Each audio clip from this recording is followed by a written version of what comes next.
Hello everyone, welcome back to my YouTube channel. And in this video, I'm going to be talking to you about hoop stress and axial stress and how to um, solve problems involving axial stress and hoop stress in this cylindrical thin wall pressure vessel using Mohr circle. So first, let's start off with a little bit of theory. In general, there are two types of thin wall pressure vessels commonly talked about in mechanics and materials. We can sometimes have a spherical thin wall pressure vessel, or in this case, a cylindrical thin wall pressure vessel. In cylindrical thin wall pressure vessel, we have axial stress oriented along the axis of the cylinder and hoop stress oriented along the direction of the hoop. In cylindrical pressure vessels, the stress is the same everywhere because of the symmetry of the sphere, whereas in the cylindrical pressure vessel, the stress is not the same everywhere. So that is just something we have to watch out for or be more careful about. Yeah, so now we're going to first review our solve problem part A of this problem. So they want us to determine the axial stress and hoop stress. That is simple enough. Axial stress is given by a particular formula and hoop stress by another formula. So we can use those formulas here. So in thin wall pressure vessels, for cylindrical pressure vessels, the hoop stress is given by PR over T, and the axial stress is by PR over 2T, where P is the pressure.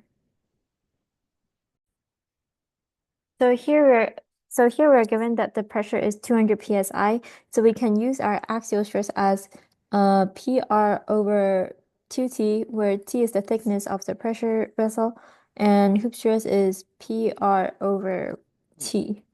So the pressure is 200 psi, so 200 times the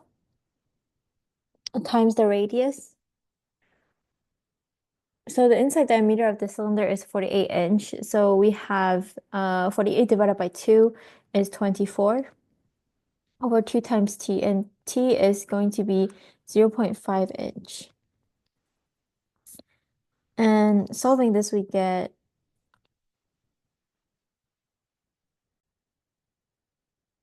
4,800 psi. So let me see. 4,000, okay. 4,800 psi. And for hoop stress, we get 200 times, again, the radius 24 over 0.5. And this will give us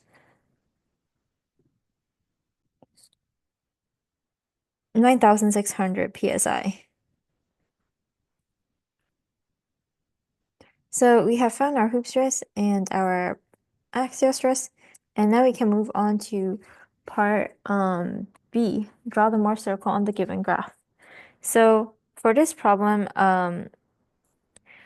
we have to know what our hoop stress and axial stress corresponds to in terms of what we are used to using in calculating the Mohr circle. We are used to using sigma x and sigma y.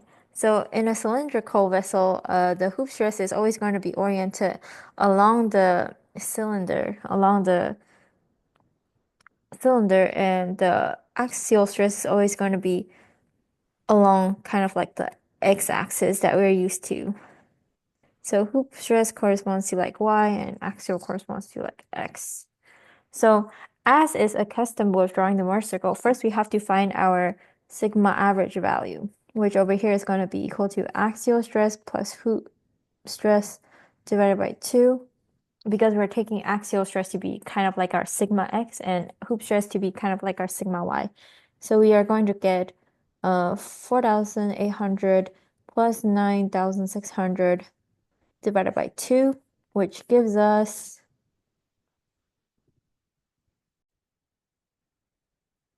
7,200. Now our R value is going to be equal to the square root of axial stress minus hoop stress over 2 altogether squared plus here it is tau AH, because tau XY corresponds to tau AH.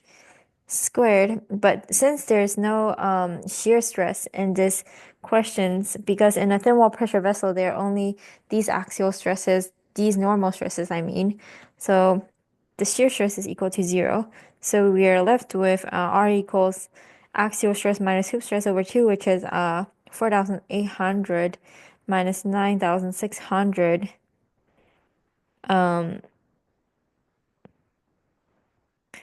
over 2 squared, and then the square root of that. So our R value is going to be equal to 2,400. Now our principal stress value 1 is given by sigma average plus R, which is equal to 7,200 plus 2,400, which is in turn equal to 9,600 psi. And our sigma principal stress 2 is given by sigma average minus R, which is equal to 7,200 minus 2,400, which is given by which is equal to 4,800 psi. So we see that characteristic of these type of problems when there's no shear stress, our principal stress 1 and principal stress 2 is simply equal to our axial stress and hoop stress. So now we have these two values, we can graph our Mohr circle. So our Mohr circle is going to lie something like this. So sigma average is at 7,200. So let's put sigma average over here, 7,200, and then our principal stress 1 value is at 9,600, a distance of 2,400 away from our sigma average. So over here, and our other sigma sigma principal stress 2, I mean, is over there. And then connecting our points, we can draw a Mohr circle as such. So they want us to use the Mohr circle to determine the principal stresses sigma 1, sigma 2, and sigma 3, and the absolute maximum shear stress, tau absolute max. And that is going to be our part C. So for part C, we have to note that by definition, sigma 1 is always greater than sigma 2 is always greater than sigma 3. And we have to think to ourselves, what is our sigma 3 in this particular question? Since this question is kind of like two-dimensional, sigma 3 is going to be equal to 0, since in a two-dimensional problem, sigma 3 is always equal to 0. And depending on whether principal stress 1 or principal stress 2 is larger, they're going to be our sigma 1 and sigma 2. So we see that our sigma 1 corresponds to principal stress 1 because principal stress 1 is greater than principal stress 2 is greater than 0, which is our sigma 3. So then we have that sigma 1 is equal to 9,600 psi. Sigma 2 is equal to 4,800 psi, and sigma 3 is equal to 0.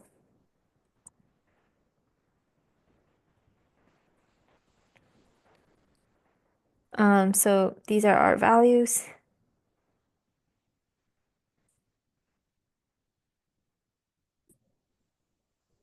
And to graph our sigma 3 on this Mohr circle, it will be coming from our outer plane Mohr circle, which is kind of tangent to the inner plane Mohr circle here. I think this looks approximately like a circle. But this is sigma 3, this is sigma 2, and this is sigma 1. And now we have solved for our sigma 1, 2, and 3. We can note that to solve for our absolute max, T absolute max is always given by the largest stress value minus the smallest stress value over 2, which is in this case sigma 1 minus sigma 3 over 2, which is 9,600 minus 0 over 2, which is equal to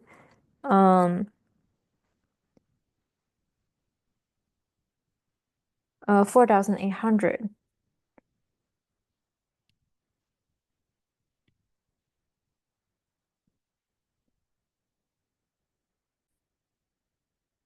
So that is our value of absolute shear stress. And this absolute shear stress value will lie on the kind of on the bottom of this outer plane Mohr circle. It will correspond to this one. And the in plane maximum shear stress will lie over here.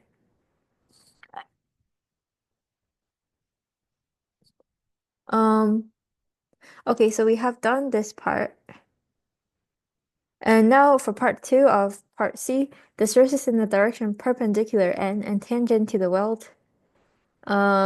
We want to use the Mohr circle to determine the stresses in the direction perpendicular and tangent to the weld, and mark the two stress states on the Mohr circle, and show the stresses in a properly oriented stress element.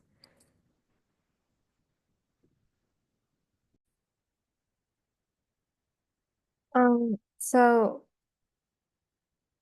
okay, the stresses in the direction perpendicular and tangent to the weld. So we want to mark the two stress states on the Mohr circle and show the stresses in a properly oriented format. So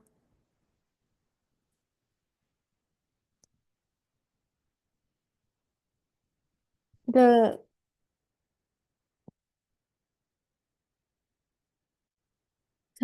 so let me see. The longitudinal axis of the tank is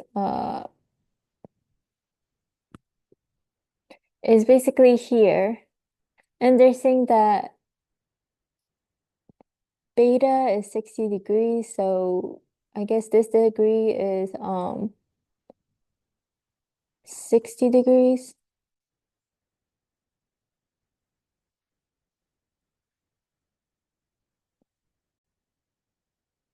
Wait, no, actually I'm silly. Beta is here 60 degrees, and then this one is 30 degrees. So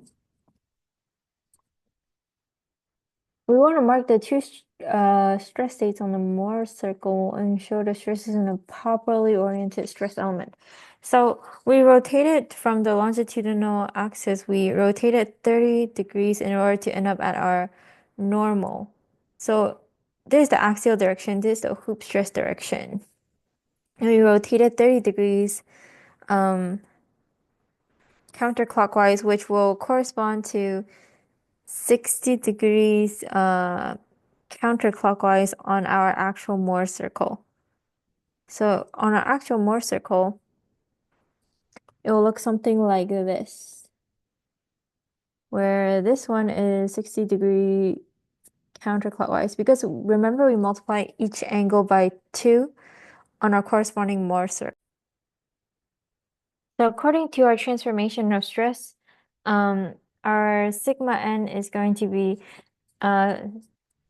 sigma x plus sigma y over 2 plus sigma x minus sigma y over 2 times cosine of 2 theta plus the shear stress xy times sine 2 theta. So here our theta is 30 degrees and our 2 theta is 60 degrees.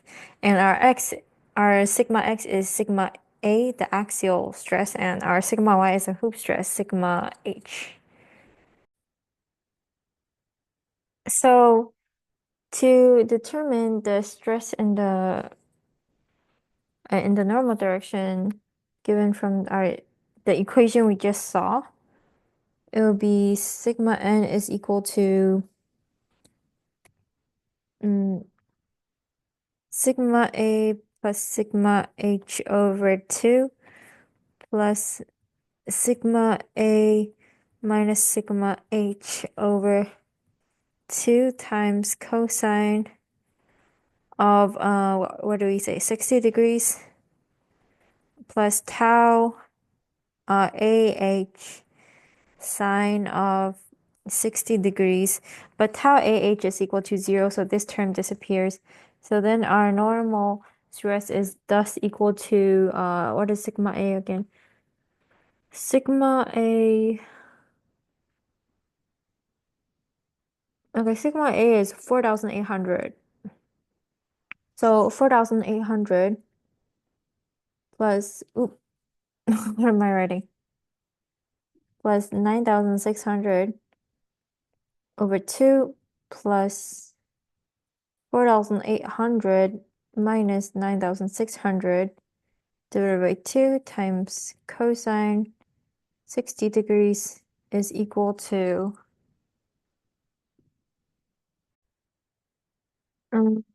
6,000 psi. And okay, we found our normal stress. What about our stress in the normal direction? So our what about our stress in the tangential direction?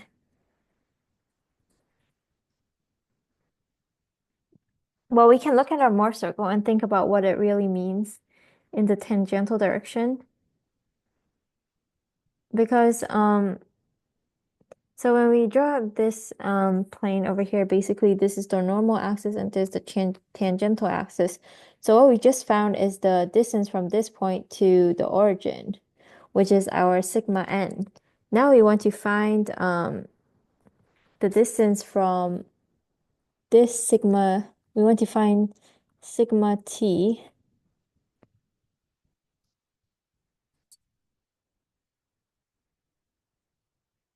Which is equal to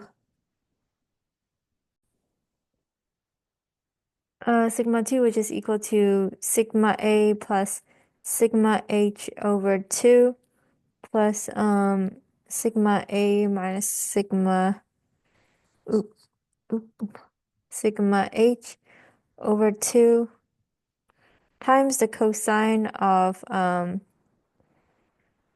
2 times basically theta plus 90 degrees. And why is this? And then plus TAH sine of 2 times theta plus 90 degrees. But this term we don't really care about because this one is 0 anyways. So why is this? It's because of how the Mohr circle is. So note that in order to get from n to t, we have a 90 degrees. So in our equation, we would do theta, which is 30 degrees, and then plus 90 degrees.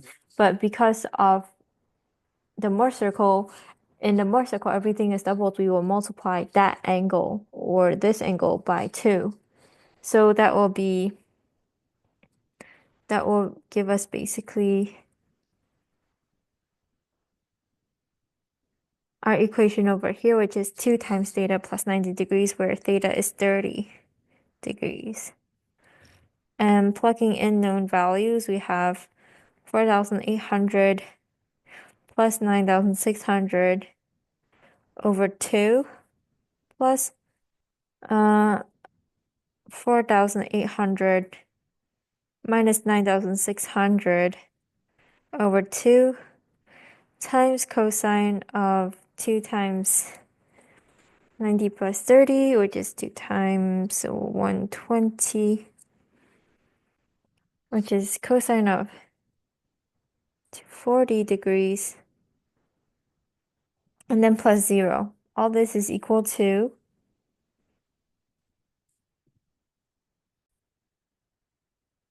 8,400 psi. Now it's time to find our tau and t. Our tau, or wait, our tau tn, I think. Wait, or what is it in this case? Okay, actually, it's our tau nt because our n in this case is corresponding to our axial, which is corresponding to x. So our tau nt value is going to be equal to, we need to pull up a formula. It's given by this transformation of stress formula where tau nt is equal to negative sigma x minus sigma y over 2 times sine 2 theta plus tau xy cosine 2 theta.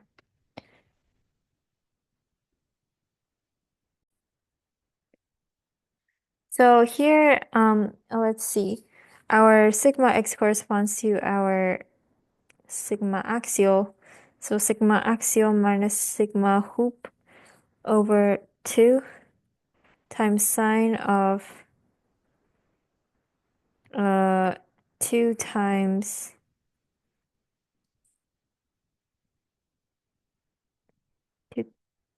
times 2 times theta, which here we will take to be, I believe, 30 degrees. Yeah, so 30 degrees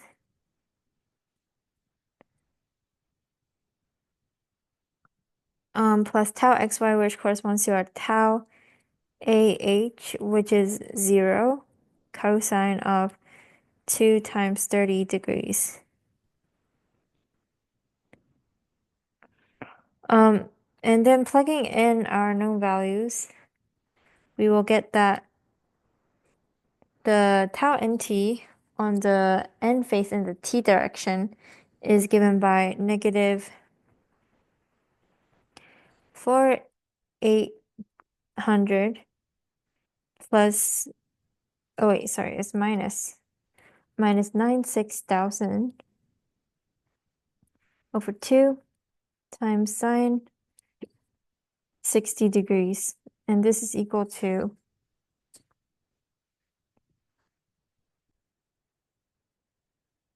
2078.5 psi.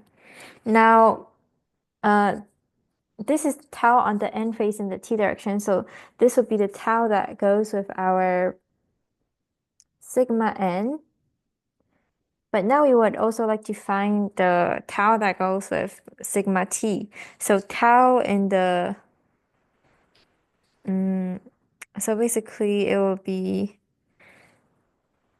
tau in the, on the t face in the, on the t face in the n direction, which is going to be equal to negative sigma a minus sigma h over 2 times sine of 2 times 30 degrees plus 90 degrees as we used for our sigma t calculation. And I already explained to you where that angle comes from. And then let me see. Plus tau HA cosine 2 times 30 degrees. And tau HA over here is going to be equal to 0. And then we plug in our known values for sigma A and sigma H. So we get 4,800 minus 96,000 over 2 times sine 2 times 120, which is 240. And then plus 0. And this is equal to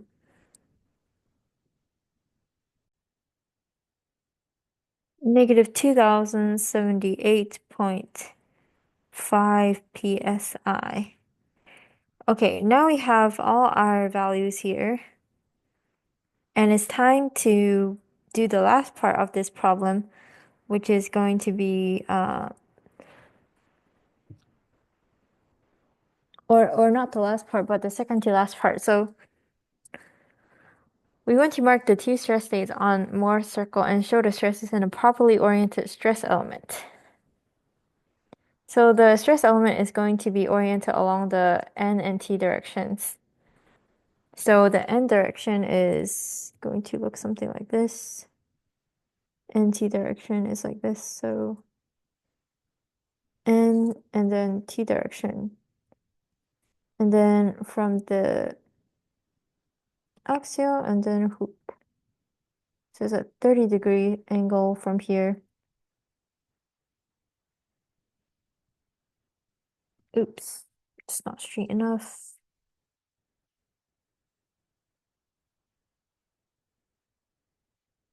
So basically our sigma t value and sigma n value point outwards. They're both in tension. Sigma n value is outwards, so sigma n and then sigma t.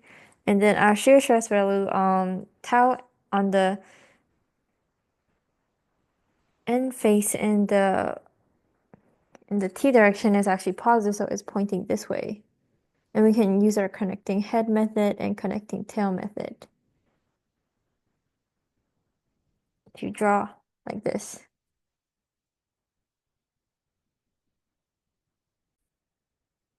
This is tau and t. All right, so our last part of this problem is to knowing the Young's modulus of steel is electric modulus equals 29 times 10 to the 6 psi, and Poisson's ratio is V equals 0.3. Determine the strain ET tangent to the weld. For this, we have to remember our generalized Hooke's law. So I'm going to pull up that formula right now. So our generalized Hooke's law states that strain in the x direction and strain in the y direction and strain in the z direction is given by these equations.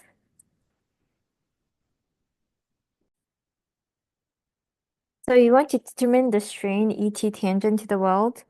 So ET will be equal to, using our generalized Hooke's law, 1 over the Young's modulus times the stress in the tangent direction minus Poisson's ratio multiplied by what is it? Oh yeah,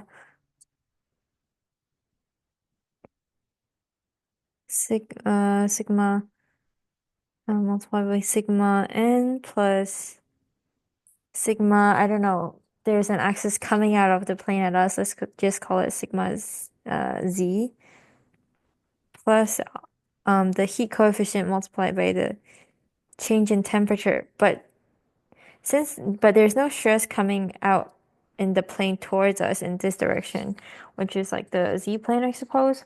Where the is basically z, t, and then n. So we have no z component over here.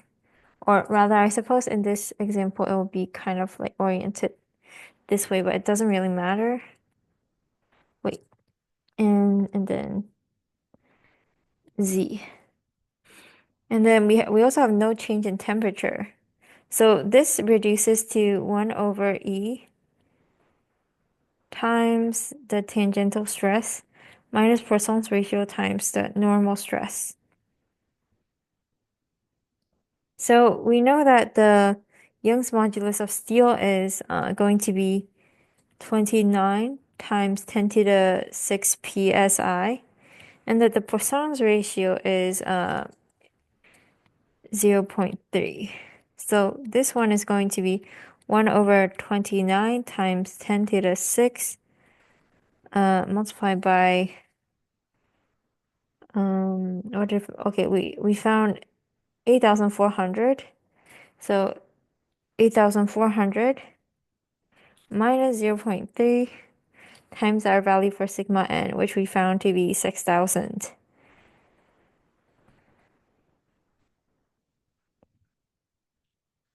So we'll get that our strain, which is dimensionless, is going to be 0.023%. So I hope this video was helpful for you guys in reviewing a few of our key concepts for axial and hoop stress. And don't forget to like this video and subscribe for more updates in the future. And leave your comments and concerns in the comment section. And I'm also going to post these lecture notes there as well for you guys to reference.